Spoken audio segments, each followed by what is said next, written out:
The gentle morning sun streamed through the nursery window, painting the pale walls in stripes of gold as 6-month-old Mia, whose tiny legs had never once kicked, slept soundly in her crib.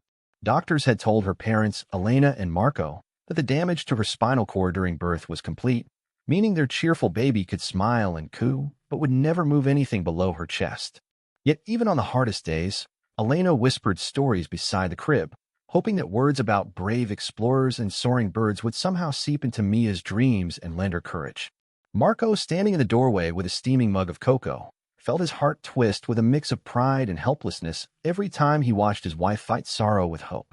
Because hospitals were expensive and lonely, the young family had returned to their small rented cottage outside Maplewood, where neighborhood friends brought soup and gentle smiles. Among those friends was their elderly neighbor, Mrs. Porter, who one rainy afternoon arrived with a box that shuffled and whined, declaring that every child needed a loyal companion. Inside the cardboard crate was a floppy-eared golden puppy with paws too big for his body and a white cloud-shaped patch over his curious nose, as though nature painted a bit of sky onto his fur to carry sunshine indoors. Elena laughed through tears as the puppy tried to stand but slid clumsily on the hardwood floor, his tail thumping a hopeful rhythm that echoed optimism through the room. They named him Lucky, partly because he had survived a storm in Mrs. Porter's barn, but mostly because Elena believed good fortune needed a name before it could grow. The little dog soon learned that sharp barks were frowned upon during nap time, so he practiced whisper-soft yips, sounding almost like a toy squeaker wrapped in velvet and tucked beneath several blankets.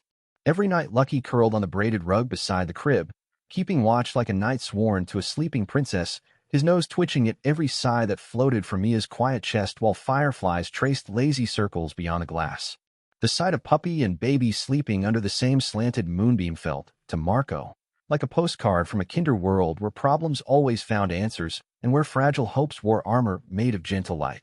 In those early weeks, Lucky also discovered that Elena giggled whenever he trotted behind her mop, pretending the trailing strands were a parade banner in his honor, so he became an eager janitor every time the floors needed a shine.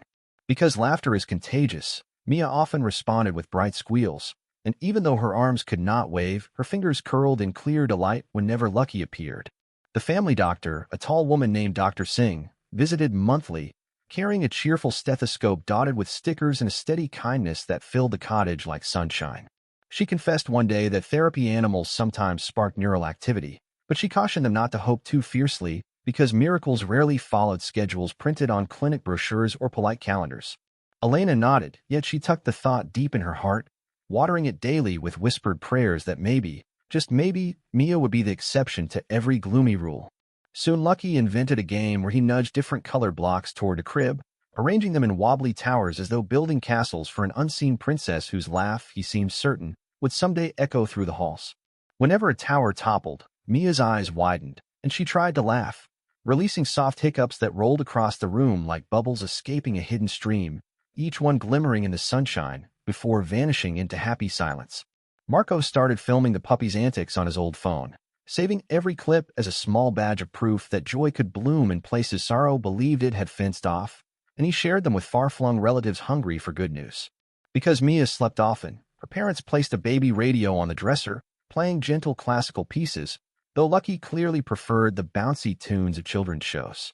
One afternoon, the puppy pressed his nose against the speaker during a lively drum solo, tilting his head as if memorizing the beat before tapping along with one paw. That afternoon also marked the first time Mia's toes twitched, so tiny the motion could have been imagination. Yet Elena gasped because hope can be sharp when it awakens. Dr. Singh, upon hearing the story, encouraged them to keep recording and to bring Lucky along to the next hospital checkup for a simple observational session. At the appointment, nurses gathered around as the puppy placed his chin on the edge of Mia's stroller, wagging politely, seeming to promise he would behave. The monitoring machine traced steady lines while Lucky hummed low puppy noises, and several staff whispered that the room felt lighter, as though walls could breathe. Back home, Elena hung a rainbow mobile above the crib, and Lucky watched the spinning shapes as if studying weather patterns for the perfect forecast of miracles. When thunder rolled later that night, Lucky leapt onto the couch under the window, barking at the dark sky almost apologetically, as though he feared storms upset the baby.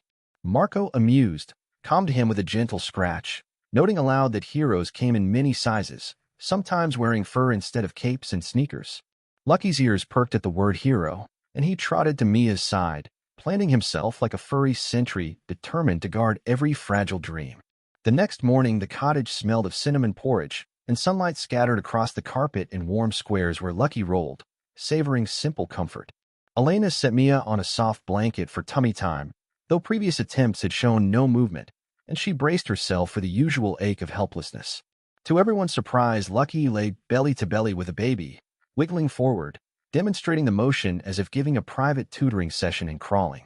Mia's fingers brushed his whiskers, and for a heartbeat so brief it felt like magic, her elbow shifted, pulling her tiny arm an inch closer to the puppy. Tears blurred Elena's vision, yet her smile shone brighter than a kitchen lamp, and Marco whispered that perhaps some lessons do not need words at all. That evening the family sat together on the rug, reading stories while Lucky chewed a rubber carrot, pausing now and then to look at Mia as if checking her progress. Outside, fireflies dotted the garden, blinking in patterns that looked suspiciously like applause to anyone willing to imagine applause made of light. Before bed, Elena thanked Mrs. Porter through a quick text, saying the gift of a puppy had become the gift of renewed faith in days they had once feared.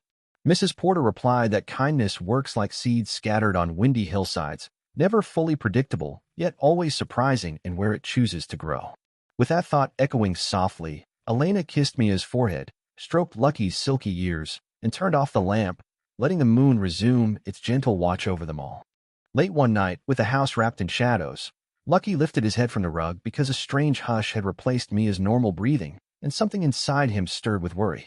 The puppy rose on tiptoe paws, climbed the short ramp Marco had built so he could sniff the crib safely, and peer between the rails while tiny moonbeams painted silver stripes across his face.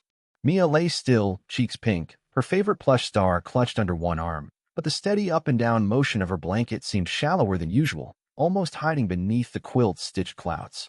Lucky whimpered, a sound so quiet it barely carried, yet was enough to reach Elena, who was folding laundry in the hallway, and she hurried inside, heart drumming like thunder at a summer fair. She stroked Mia's hair, felt the faint breath, and sighed with relief, though her shoulders stayed tense because fear leaves slow-fading fingerprints on even the bravest hearts. The puppy, however, refused to relax. Instead, he nudged Elena's elbow, asking for space, then pressed his warm side against Mia's tiny ribcage, lending his body heat like a living blanket. Elena watched in surprise as Lucky's heartbeat, fast and strong, thumped against the baby's skin, creating a steady rhythm that seemed to coax Mia's lungs into deeper, calmer breaths. Marco joined him, and together they listened to the odd duet, one heartbeat quick and canine, the other fragile and human, weaving together a lullaby older than language. After several minutes, Mia's breathing evened out, and her face softened into that milk-drunk smile babies where when dreams taste like warm light and quiet breezes that drift across fields of dandelions waiting to be wished upon. Elena whispered thank you into Lucky's floppy ear, promising him extra treats forever, but the puppy kept his focus on Mia, licking her fingers with tiny, careful licks that barely disturbed her sleep. The warmth of his tongue sparked something unexpected. Mia's left index finger twitched, not a random spasm, but a clear, purposeful curl, as though she wished to pat the soft fur touching her. Elena gasped so loudly that the sound startled Lucky, who leapt back, yet excitement quickly pushed fear aside, and she urged the puppy to repeat the gentle lick. He did, and this time Mia's entire hand closed, slow but sure, wrapping around one fluffy ear the way a climber grabs a rope when beginning an impossible ascent. Marco fumbled with his phone, recording his tears slipped down his cheeks, and he whispered that they were witnessing something doctors had called impossible. They stayed like that for several heartbeats that felt like eternity wrapped in ribbon, watching as Mia flexed all 5 fingers, sleepy but determined, before relaxing again. When the clock chimed midnight, Elena carefully lifted Lucky away, but instead of returning to the rug, he positioned himself at the foot of the crib, chin on paws, solemn eyes never leaving the baby. Sleep was impossible for the parents, who sat side by side on the floor, holding hands, replaying the tiny miracle in whispers because loud words felt too clumsy for sacred moments. At dawn, Lena, Elena's sister, arrived to drop off fresh groceries, and she found the scene unchanged. Parents with red-rimmed eyes, puppy on guard, and a baby who somehow looked stronger than she had 12 hours before. The story spilled from Elena's lips like water over a dam, and Lena, usually level-headed, covered her mouth in awe, promising to bring a portable heart monitor later so they could track any new changes. Word spread fast across Maplewood. By breakfast time, neighbors were texting prayers and questions, offering baby monitors, extra blankets, even thermoses of strong coffee for the sleepless guardians. Mrs. Porter shuffled over, wrapped in a knit shawl, and upon hearing the news, she whispered that Lucky's mother had once saved a drowning kitten, so courage clearly ran in the family. An hour later, Dr. Singh drove up, still in jogging clothes, brushing breadcrumbs from her jacket, because she had abandoned breakfast the moment she read Marco's urgent message. Inside the cottage, she watched the recording, then gently tested Mia's grasp reflex, and her eyebrows shot up when the baby squeezed a striped rattle hard enough to ring its tiny bell. Dr. Singh ordered a full scan at the hospital, yet she smiled as she spoke, explaining that sometimes dormant pathways in the spine awaken when stimulated in just the right mysterious way. Elena insisted Lucky ride along, and the puppy, now fitted with a bright red collar marked therapy assist and marker pen, sat proudly beside the car seat, tail wagging like a metronome guiding hope. During the scan, Lucky rested his chin on Elena's shoe, and whenever the echoing machine noises grew loud, the puppy hummed a low, woofing tune that kept Mia relaxed. Technicians stared through the window, jaws dropping when Mia's toes fluttered, faint but visible on the monitor, as if she were brushing dust from imaginary ballet slippers. Marco squeezed Elena's shoulder, and Dr. Singh scribbled notes so fast her pen squeaked, recording the exact second that movement proved earlier results were not a fluke. Afterwards, she declared they would schedule therapy sessions twice a week with Lucky present, because the puppy seemed to unlock a code the human specialist had missed. Back at home, Elena spread a thick quilt in the living room, arranging pillows into a tiny fort where Mia could lie safely, while Lucky led what they jokingly called puppy-powered therapy. The game was simple. Lucky would place a spinning toy near Mia's hand, bark once, then wait, and if she managed to tap the toy, he rewarded her with a gentle nuzzle and a proud wag. Every successful tap was logged in a notebook, each entry ending with 3 exclamation marks because enthusiasm fuels perseverance more than any complicated chart. Neighbors stopped by to cheer, and their soft oohs and ahs formed a crowd's roar in miniature, turning the cottage into a cozy stadium where the smallest athlete competed against doubt. Day after day, the taps grew stronger, and by the end of the first week, Mia could push the toy halfway across the quilt, prompting Lucky to spin in happy circles until he fell over dizzy. Elena laughed, Marco clapped, and Lucky, panting hard, returned to Mia's side, laying a paw gently across her wrist like a teammate pledging lifelong partnership. That night, Elena emailed every video to Dr. Singh, whose reply used more exclamation marks than medical school likely recommended, but she did not care because science and joy are cousins. In the quiet that followed, Lucky curled beside the crib again, and Mia, now half awake, reached for his ear without help, a silent thank you shining in her sleepy eyes. The moonlight caught them in that pose. Baby hand on floppy ear, puppy tail stretched like a soft brush, and Elena snapped a photo that would later travel far beyond Maplewood. Outside, the wind rustled leaves in the oak trees, carrying the first hints of autumn, but inside the little cottage summer lingered, warmed by the tiny, steady spark of an unfolding miracle. As the clock neared 2 a.m., Marco finally whispered a single promise to Lucky. Whatever happened next, the puppy would always have a home, a family, and endless squeaky toys for being the bravest friend.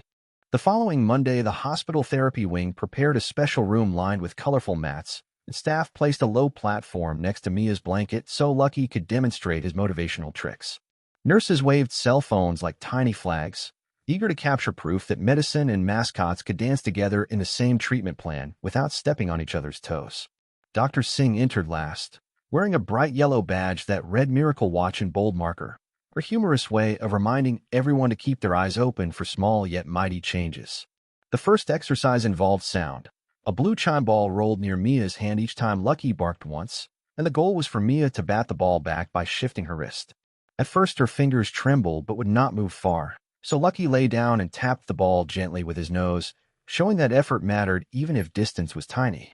Mia watched his demonstration with wide eyes, concentrating so hard that a little bubble of drool formed on her chin, a funny detail that made several nurses grin behind gloved hands.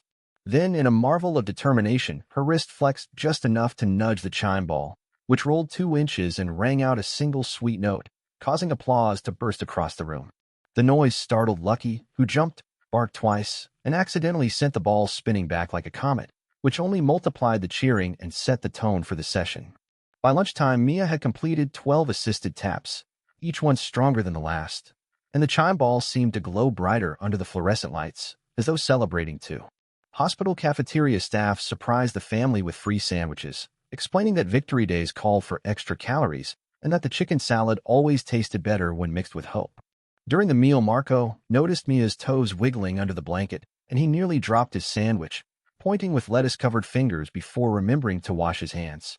These small motions added up, like coins dropped into a piggy bank of possibilities, and Dr. Singh encouraged them to continue daily home exercises, especially those involving Lucky's playful spirit. Back at the cottage, Elena created a schedule she called Operation Wiggle, taping it to the fridge in big letters, each hour marked with stickers shaped like stars, paws, or giggling faces. Lucky, ever curious, sat before the schedule and tilted his head, studying the colorful chart as if he could read, and Elena rewarded his focus with a crunchy biscuit that smelled of peanut butter. The first home exercise asked Mia to follow Lucky's sock puppet show, a silly act where the puppy trotted around wearing one of Marco's striped socks on his snout like a tiny puppet theater. Because laughter boosts oxygen, Elena clapped a slow rhythm while Marco narrated a story about sock dragon Lucky, who guarded a treasure of squeaky toys until a brave princess named Mia woke up to play. Mia's eyes tracked the puppet with increasing accuracy, and soon her left arm jerked forward, trying to grab the wiggling stripes, earning her a standing ovation from Sock Dragon and parents alike. Outside, maple leaves traded green for orange, signaling fall's arrival, yet the cottage felt warmer than midsummer because every small victory kindled a fire that no cool breeze could dim. Neighbors kept delivering casseroles, and Mrs. Porter brought a crochet blanket stitched with the words "Faith Moves," explaining she had run out of yarn to add mountains. One Saturday, the Maplewood Gazette published a front-page story titled "Puppy Coach's Paralyzed Infant," featuring a photo Elena had taken of Lucky wearing a tiny whistle around his neck.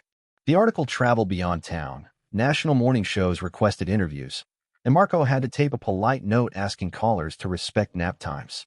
Despite the attention, Elena insisted on protecting Mia's quiet, turning down certain invites and focusing on therapy, because fame could wait while healing could not. The family did, however, agree to one video call with students from a distant elementary school who mailed paper cranes dipped in glitter as symbols of shared hope.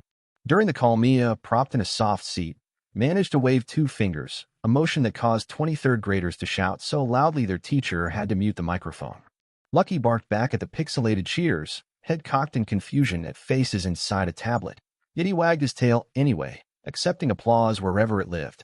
Later, Dr. Singh reported that MRI scans showed faint new signals below Mia's injury site, a medical surprise she described as early sprouts in burned soil, carefully optimistic wording the parents appreciated. To support further growth, she prescribed gentle water therapy, and within days the local pool manager donated after-hours access, placing a "no diving, yes smiling" sign by the shallow end. Lucky, outfitted with a doggy life vest, paddled beside Mia's floating cradle, occasionally giving a helpful nose nudge that guided her arms in slow sweeping motions through the water. Each pass left small ripples that glimmered under pool lights, reminding Elena of sunlight on fish scales, and she laughed each time those ripples bumped Lucky's snout, making him sneeze. Back on dry land, Elena massaged Mia's limbs with warm oil, while Lucky slid a toy under the baby's elbow as though suggesting play breaks. Gradually, Mia pushed harder, her arms strengthening enough to splash, and the delighted squeal she made the first time water hit Lucky's ears became a sound the parents replayed in their heads all night. Marco turned the living room into a mini gym, lining books to create an obstacle path for Lucky, who happily demonstrated weaving techniques, giving Mia a model to imitate with her slowly awakening legs. Even the television joined the cause. When upbeat songs played during commercials, Lucky bounced in place like a furry metronome, encouraging Mia to kick rhythmically in time with the music.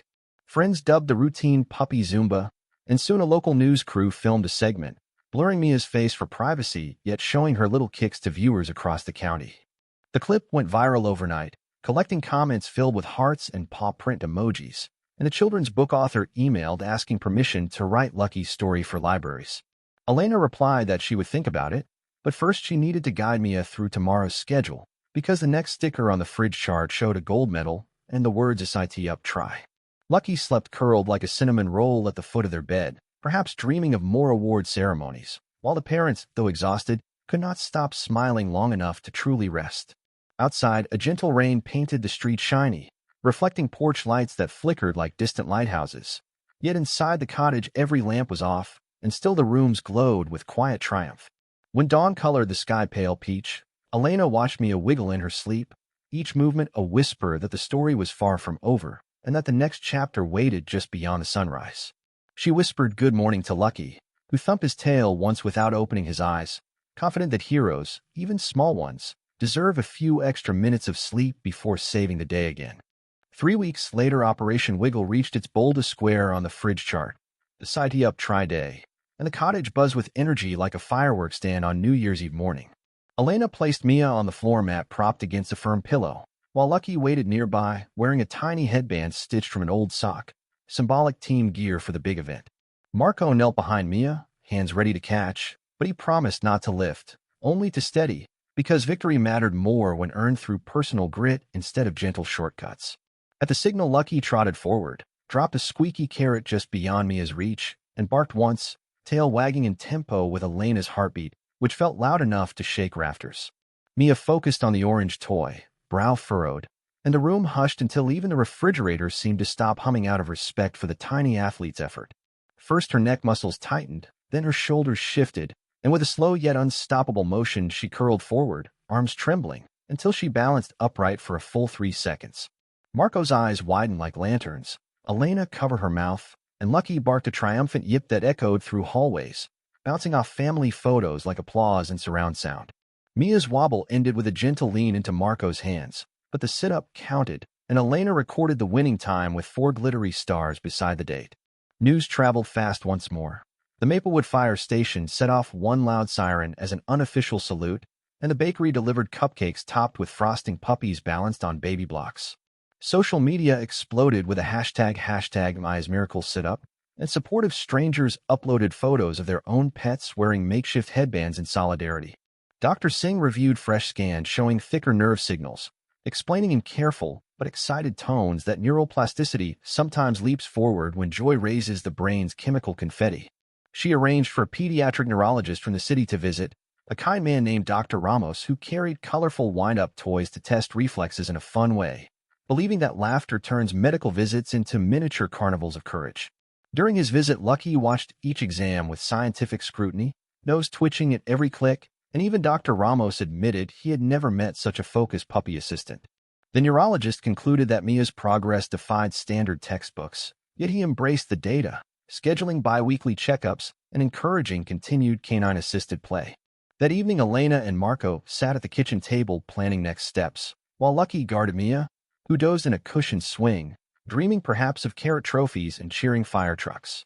Outside, autumn painted the town in copper tones, and neighbors organized a charity fair called Pause for Hope, promising every dollar would chase doubt away. Stalls lined Main Street with games like Pin the Tail on the vet bill, ring toss over giant bone toys, and a dunk tank featuring the mayor, who gladly splashed down every time a ball hit the target. Lucky served as Grand Marshal in a tiny wagon pulled by local scouts, wearing a cape sewn from leftover quilt patches bearing the words Little Big Hero in bright thread. Mia rode on Elena's lap behind the wagon, bundled in a leaf-pattern blanket, waving a soft paw rattle that matched Lucky's cape, a visual reminder that heroes grow braver when they travel together. Crowds cheered, confetti cannons burst, and a folk band played a catchy tune titled Wagging Through the Rain, which later became the unofficial anthem of the town's miracle. By sunset, the fair had raised enough funds for 6 months of advanced physiotherapy plus new adaptive equipment, a total that made Marco's knees buckle in grateful shock.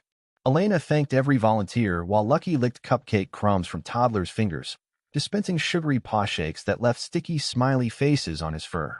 The following week, therapists introduced a mini parallel bar setup inside the cottage, crafted from PVC pipes donated by the hardware store and painted bright blue by neighborhood kids. Lucky demonstrated walking between the bars, keeping his body low to match Mia's eye level, and the baby giggled each time his tail brushed the side rails, creating a rhythmic thump-thump soundtrack. With harness support, Mia took her first assisted step, a tiny shift that set the bar sway just enough to chime the bell attached for encouragement, a sound more satisfying than any orchestra could play. Marco hooped, Elena clapped, and Lucky performed a victory lap around the coffee table, narrowly avoiding a lamp, which tilted dangerously but righted itself as though unwilling to spoil the celebration. After the session, Elena wrote today she stepped, in bold marker on the calendar, circling the date so many times the paper wore thin, but her excitement never did. That night thunder rolled again, yet fear had lost its grip on the family. Instead, the storm's rumble sounded like a giant drumroll heralding future triumphs. Mia slept peacefully, hands curled around a plush puppy identical to Lucky, while the real dog snoozed beneath the crib, paws twitching in dreams that probably included endless squeaky carrots. In the quiet hours, Marco composed an email to a medical journal detailing Mia's unusual recovery, hoping the data might guide other families searching for light through heavy clouds. He attached videos and charts, ensuring scientific rigor, but he ended with a simple line: "Sometimes love wears fur," a statement both factual and poetic. Across town, Dr. Singh stayed late at her clinic, reviewing the same footage, her eyes shining as she adjusted treatment protocols for future patients to include animal-assisted interactions where possible. Meanwhile, the Maplewood Gazette ran another headline: "Puppy and baby take first step together," pairing the words with an image of Lucky and Mia side by side, silhouettes framed by golden lamplight. Copies sold out before noon, and the publisher donated half the profits to the hospital children's wing, proving goodwill multiplies fastest when printed on simple newspaper sheets. That evening, the family gathered on the porch swing to watch migrating geese form giant arrows in the sky, the honks echoing encouragement from heights Mia would one day explore in her own way. Elena whispered bedtime stories about brave puppies and fearless babies, weaving real moments with gentle fantasy, while Lucky rested his chin on Mia's lap, pretending he could understand every word. The stars blinked overhead like distant campfires, and for the first time since the injury, the cottage felt free of grief's heavy curtains, windows wide to catch breezes of hope. The following sunrise ushered in a classroom of chirping sparrows outside the bedroom window, and Lucky treated their chorus as background music for a brand new exercise that involved Mia trying to touch her knees with both palms at once. Though her arms shook like twigs in a brisk breeze, she managed to brush her pajama fabric, and Lucky's shimmering eyes proclaimed that limits were only temporary rest stops. As the porch light clicked off, Marco carried Mia inside, her head resting against his shoulder, and he thanked Lucky for guarding the doorway one more night on their winding path toward miracles. Winter crept toward Maplewood with frosty fingertips, yet inside the cottage daily exercises kept the air warm, and Operation Wiggle's sticker sheet grew so crowded Elena started a second chart titled "Standing Strong." Dr. Singh, bundled in a red scarf during her December visit, suggested trying a lightweight exosuit designed for infants, a foam-padded frame that would let Mia practice balance while still relying on core muscle power. When the delivery truck brought the device, Lucky inspected every strap, sniffing each buckle as if running his own safety audit before granting a wag of approval. On the first trial, Mia's legs wobbled like new saplings in wind, yet the exosuit held her steady while Marco steadied her shoulders and Elena clapped a cheerful beat. Lucky, determined to coach, picked up his squeaky carrot and held it just at ankle level, nudging Mia to shift weight forward so she could try to tap the toy with her foot. After several attempts, her right foot slid half an inch, more glide than step, but enough movement to make the carrot squeak and set off a chorus of delighted cheers. Each day the glide grew, and within 2 weeks glide turned to shuffle, and then Mia stood unassisted for 7 whole seconds. The puppy's ecstatic bark startled birds from the eaves, and Marco, forgetting the room's low ceiling, jumped so high he bumped a light fixture, showering everyone with harmless dust like celebratory confetti. Elena's happy sobs echoed down the street, and Mrs. Porter, who happened to be shoveling her walk, hurried over, still holding the shovel, to witness Mia's triumphant grin. Neighbors gathered at the door, hesitant to intrude, but when Marco waved them in, the living room filled with mittens, rosy cheeks, and steaming hot cocoa mugs passed hand to hand. Someone suggested a snow angel challenge outside, so bundled volunteers formed a ring of snow angels on the lawn, spelling the word "believe" when viewed from upstairs windows. The next morning, a drone photo of the snow angels went viral, inspiring supporters who mailed plush puppies to hospital wards nationwide.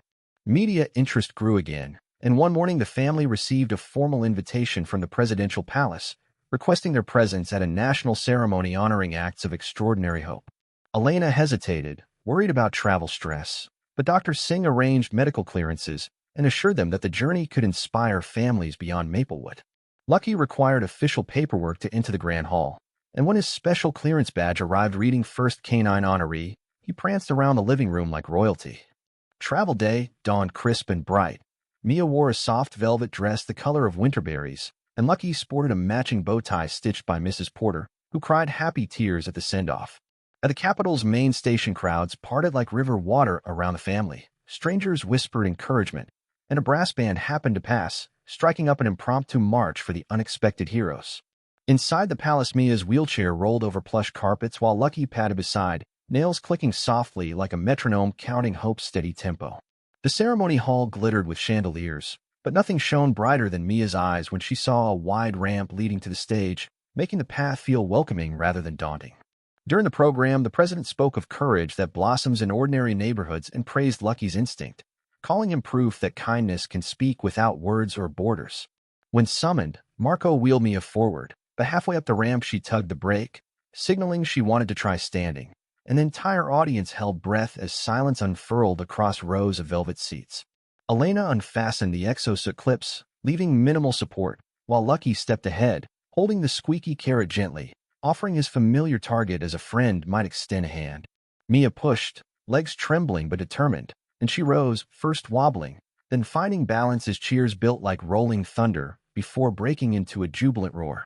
She managed 2 careful steps toward Lucky, tapped the carrot with one socked foot, and the squeak echoed against marble walls, a tiny sound that nevertheless outweighed any anthem sung that day.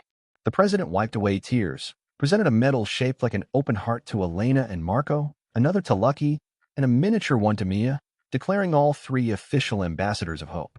That evening, national news channels played the clip on loop, and classrooms across the country held impromptu celebrations, many adopting stuffed animals as honorary therapy aides. Dr. Singh, watching from Maplewood, phoned the family with a voice shaky from pride, predicting that medical grants would soon support broader studies on infant neuroplasticity influenced by animal companions. The White House chef sent the traveling family home with a basket of oatmeal cookies shaped like bones and stars, and Lucky politely accepted one on the flight, munching quietly beneath Mia's seat. Back in Maplewood, the town gathered at dusk, hanging lanterns along Main Street, each light bearing a single word like Joe, faith, arise, and Mia giggled under the glowing path leading home. Local radio played the folk anthem Wagging Through the Rain, remixing it with child voices singing the chorus, and commuters rolled down windows to join the song, turning traffic into one big choir. In the living room, Lucky sniffed the presidential medal, then trotted off to place it next to his favorite chew toy, seemingly understanding that symbols mattered, but playtime mattered too. Elena sat with Mia by the fireplace, tracing the medal with gentle fingers, explaining in simple words that bravery is not the absence of fear, but the decision to face it with friends by your side. Mia babbled happily, reaching toward Lucky, who responded by resting his head on her lap, tail sweeping embers of warmth through the room. That night, while town fireworks fizzled, scientists worldwide downloaded the ceremony clip, marking each tiny motion in spreadsheets that might one day reshape neurology textbooks. Students in Brazil built a slideshow called Puppies and Plasticity. A robotics engineer in Japan asked if Lucky could test a smart tree dispenser, and a Kenyan clinic hung Mia's photo by their pediatric ward entrance. The wave of goodwill felt bigger than any map. Yet it arrived in simple gifts, letters drawn in crayon, shoelace bracelets, and even a hand-carved wooden carrot from a retired carpenter in Vermont. Each package was opened with care and cataloged in a scrapbook Elena titled The World Believes, while Lucky sat attentively through every unboxing, ears perked to the gentle music of gratitude. Marco filmed a quiet scene, captioning it "Home is the hero's palace," and before posting, he whispered thanks to every unseen supporter who helped move mountains one encouraging word at a time. The video concluded with Mia giving a small wave, which online viewers later slowed down and looped, declaring it the purest greeting they had ever seen, a digital hug sent to millions. As snowflakes drifted past frosted windows, Lucky and Mia dozed side by side, proof that miracles come wrapped in fur, laughter, and tiny determined footsteps. Spring returned to Maplewood in a swirl of cherry blossoms the morning Mia took her first unassisted walk across the yard, Lucky pacing beside her in proud, measured steps. She wore tiny sneakers decorated with paw prints, a gift from classmates who had followed her story, and each time her foot pressed the grass a light squeak sounded, mirroring the familiar carrot toys cheer. Elena filmed but also allowed herself moments to simply watch without a lens, storing memories in her heart where no hard drive failure could steal them. Marco, meanwhile, planted a new oak sapling at the yard's edge, explaining that as the tree grew tall, Mia could count its rings and remember each circle represented another year she refused to stop moving. Lucky sniffed the fresh soil, then nudged the sapling as though checking its roots, approving with a quick bark that felt like a foreman signing off on sturdy construction.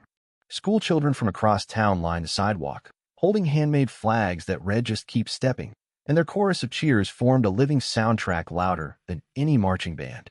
Dr. Singh attended in a sunny yellow coat, wiping tears when Mia completed the final step and whispered her first clear word, Lucky, a name now noted in medical journals and neighborhood folklore. The puppy responded by spinning in a joyful circle, tail blazing a blur of gold, before bowing low as if accepting knighthood, and laughter rippled across the crowd. Inside the house operation wiggle charts now filled 3 poster boards, each sticker telling part of the epic, and Elena framed them beside the presidential medals in a hallway gallery dubbed Miracle Mile. Mia's exosuit, now too small, hung on a hook like a retired jersey, while her new freedom involved scooting toy trains across floors, chasing Lucky in slow but triumphant races. At bedtime, Elena read letters from families who had started animal-assisted therapy because of Mia, and every envelope added to a growing mobile that dangled over the crib with words of hope in many languages. One letter came from a boy in Spain who wrote that his paralyzed sister smiled for the first time when their terrier licked her toes, proving miracles write sequels in many places.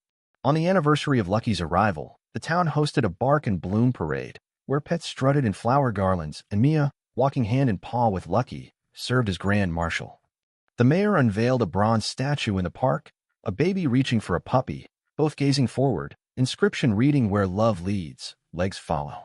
Mia tapped the statue's paw for luck, and Lucky licked the bronze cheek with ceremonious care, earning a photo that would become next year's parade poster and also filling the park with delighted gasps from onlookers. By early summer, Mia could climb the small rubber steps of the neighborhood playground with Lucky trotting beside, his nose gently nudging her heel whenever she paused to gather balance. The slide down produced squeals louder than any crowd, and Lucky raced to the bottom, catching Mia in a soft tumble that ended in grassy giggles. Watching from a bench, Dr. Singh captured the moment on her phone, later presenting it at a medical conference where experts rose for a standing ovation. University researchers soon launched a study named Project Lucky Leap, aiming to pair rescued puppies with children in rehabilitation programs across 6 countries. Elena agreed to serve as an advisor, sending daily logs of Mia's routines, while Marco volunteered coding skills to build an app that tracked progress through paw print icons. Mia's first preschool visit brought new challenges, but Lucky, wearing a tiny backpack filled with crayons, sat beside her circle spot, calming nerves with steady warmth.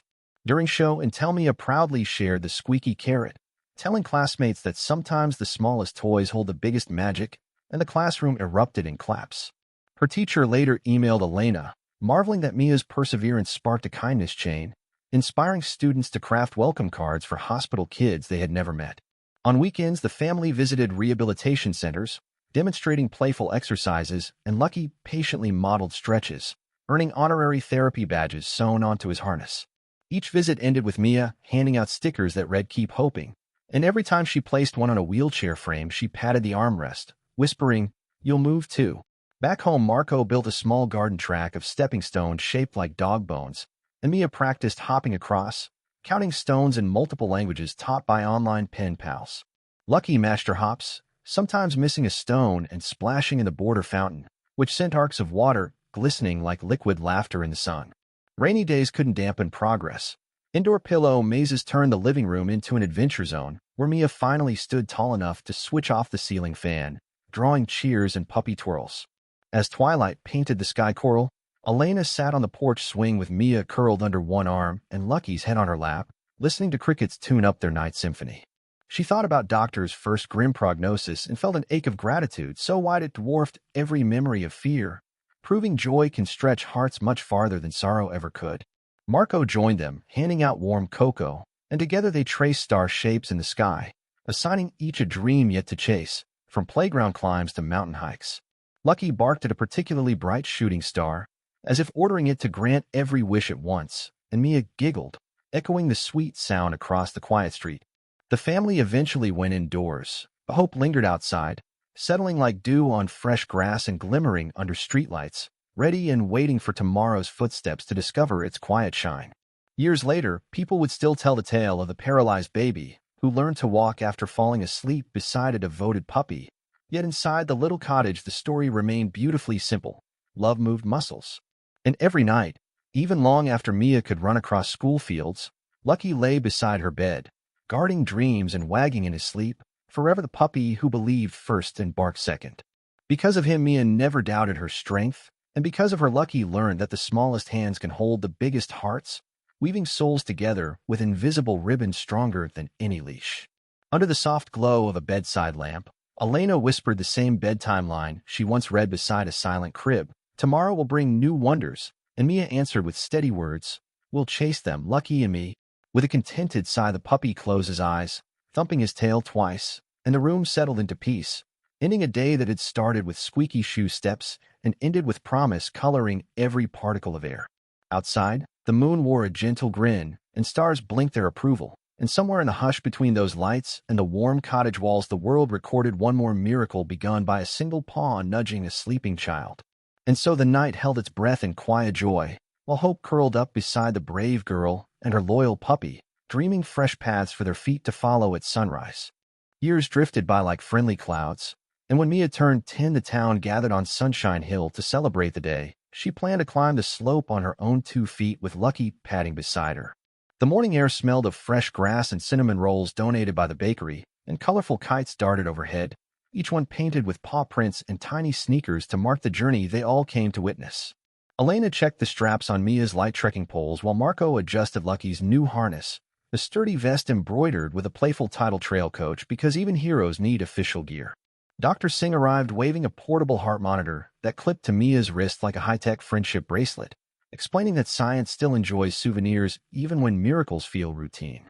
The path meandered upward in gentle curves, bordered by buttercups that bobbed politely as Mia passed, and Lucky occasionally sniffed a bloom as if collecting floral cheers to store in his memory.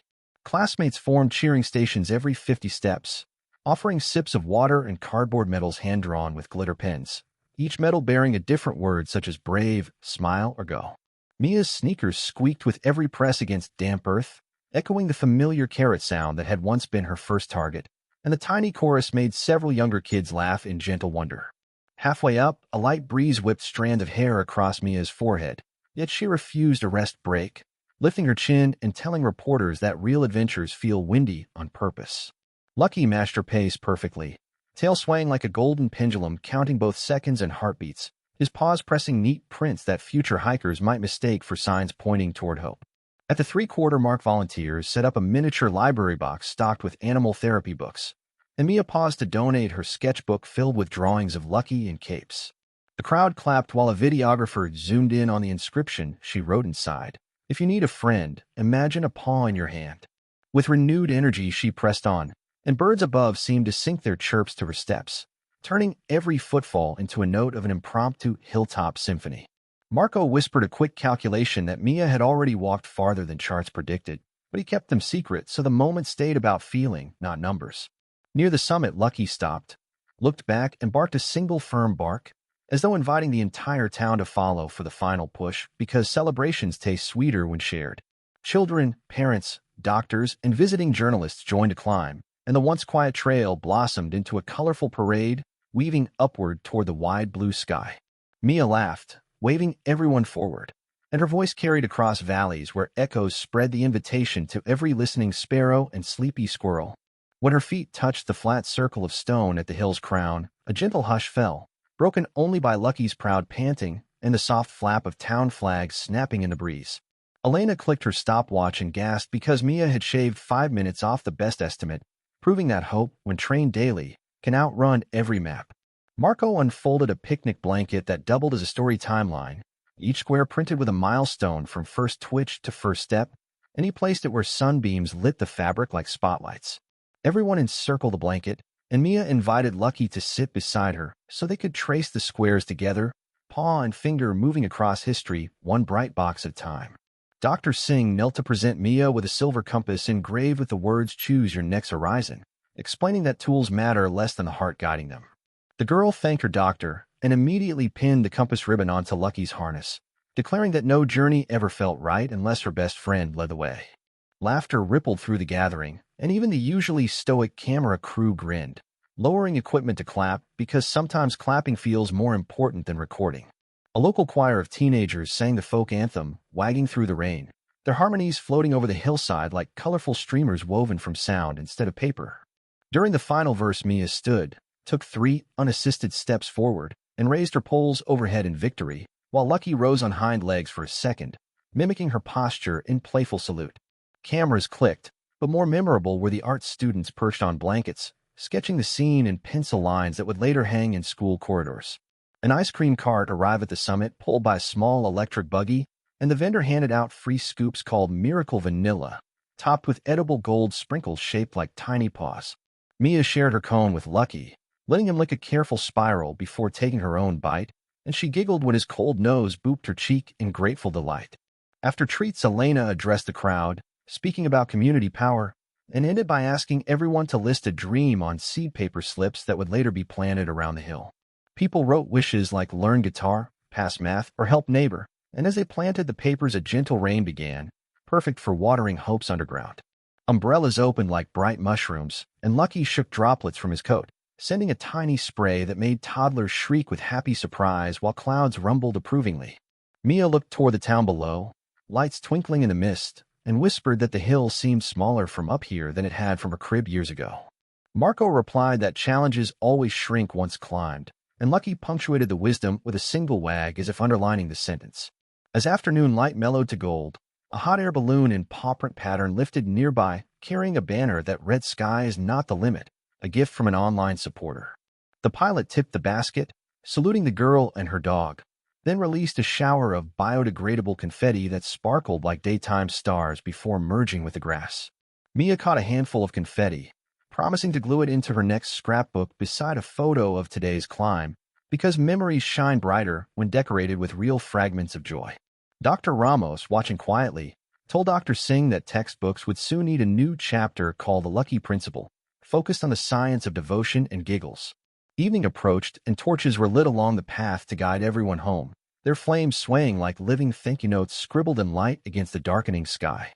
Before descending, Mia placed a smooth river stone at the summit's edge, vowing to return yearly, and Lucky nudged the stone twice, sealing the pledge in dog decree. Hand in paw, they began the gentle walk down, lanterns glowing ahead, hearts glowing within, and each step whispered the same simple message to the world: keep climbing, keep wagging, keep believing.